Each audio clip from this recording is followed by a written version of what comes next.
हमारी ढोल सजना रे तोरा साथ जइबो रे अब बाबा भोला के संग में पूजा पाठ करबो। अरे कमर सजाई लियो जलवा उठाई लियो करहियो तोहर इंतजार। अरे जहिया मिल ले अइबो अतहिया संगे देवो दुल्हा चला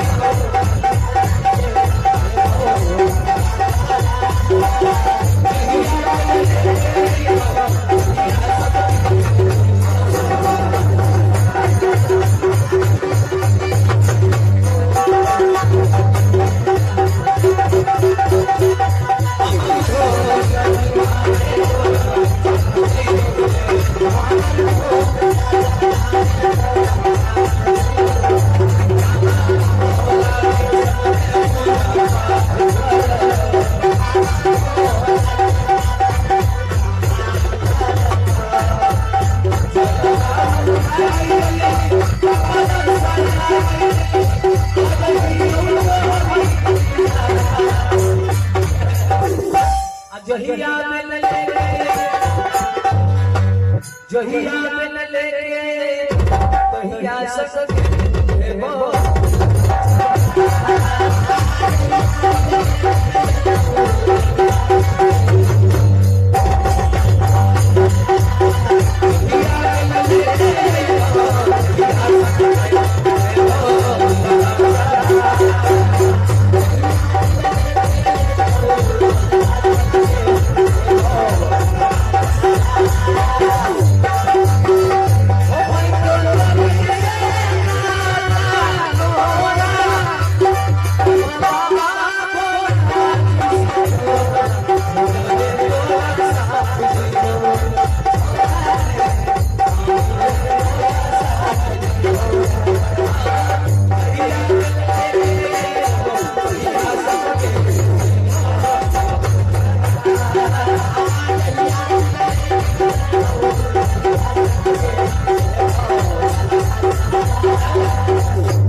घर घर गरिया रखतो कोई सब